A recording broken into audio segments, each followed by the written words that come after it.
Hey guys, welcome back to Science Skills and Life Skills with Vikhyath Kiran. So today we're going to learn about JavaScript. So in the last few videos we had learned about how to create a simple HTML website and how to add elements like list, images and so on.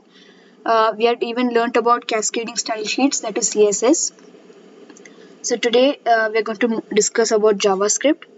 So, like CSS, we have to sync the JavaScript file to your HTML page, but with different tags. So for that, we are going to use the script tag. And here itself, you can give the JavaScript, but usually coders don't do that because in applications there might be hundreds and thousands of lines of JavaScript. So instead of typing the code in directly here, you have to give src, and here can give coding.js, which is the name of our JavaScript file. Save it. So if, as you can see, there is an underline, which means that it's a file. I mean a URL link. And if you do control click, it goes to the JavaScript file, which means it is synced. So I have done some. I've done a very simple HTML page with some CSS. So now let's implement some Java. So for that, I'm going to introduce you to the uh, most simple command in JavaScript, that is console log. So I'll tell you what that does. So to enter the value in the console log, we have to use brackets, and if it's number, you can just type it here. Or if it's a string, one second.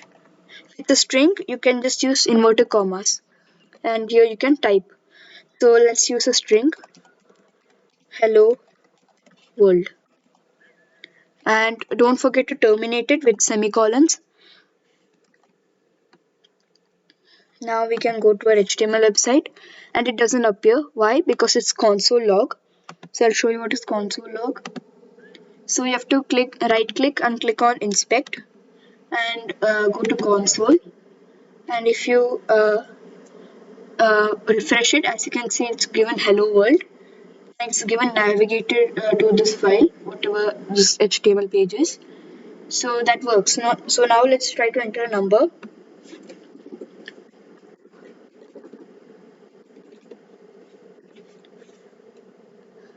So let's say 43.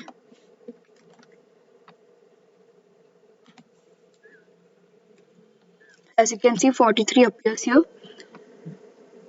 Okay, so now let's see some other commands.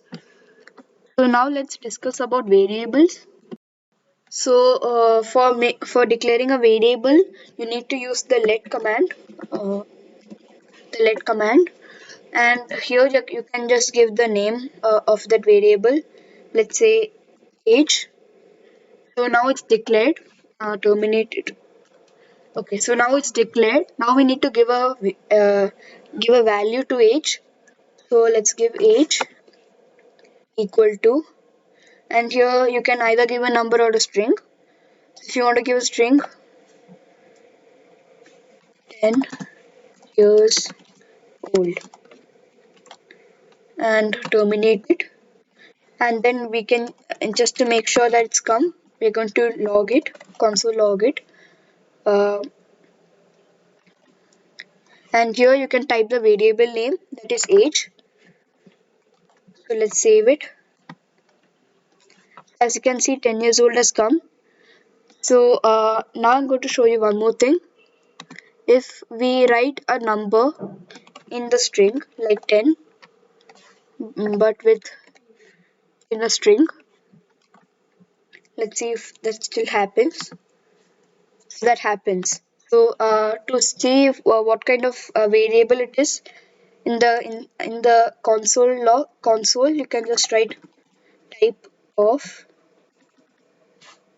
of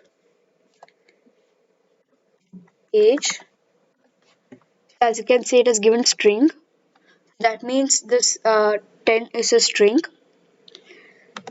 So now let us see one more thing. Okay, so just to show you guys that it's not only string that it shows.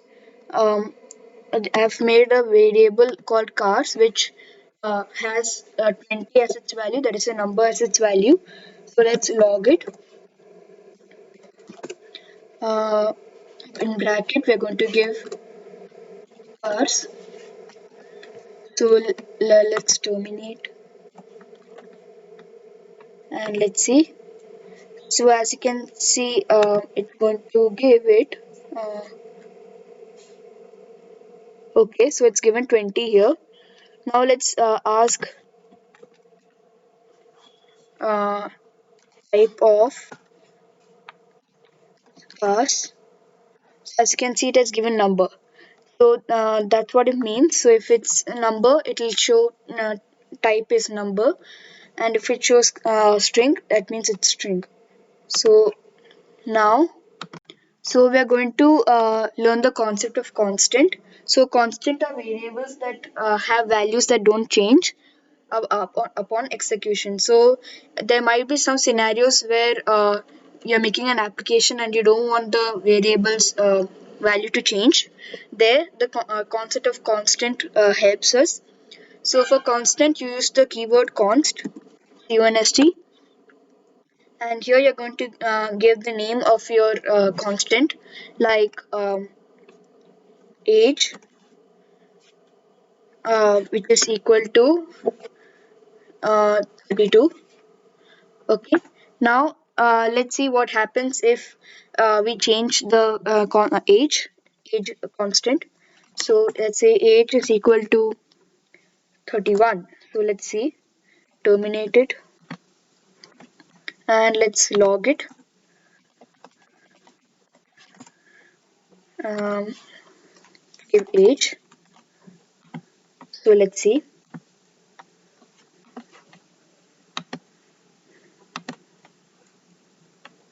As you can see, it's given uncaught type error assignment to constant variable.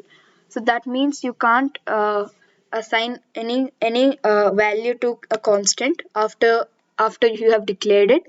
So now let's remove this line and see what happens. So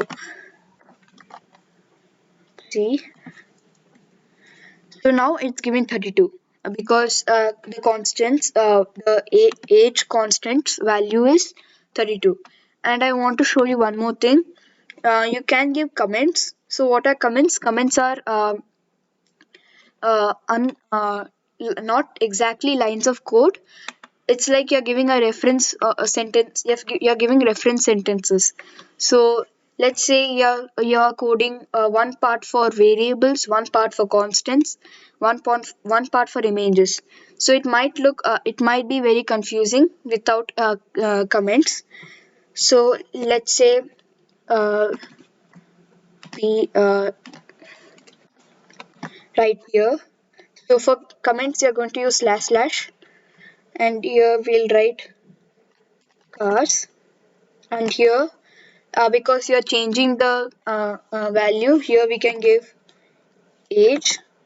So mm, comments are not very really important, but unless you're making really big applications, so there it will come in handy. So that's it for today. Don't forget to like, share, and subscribe. Thank you for watching. Bye.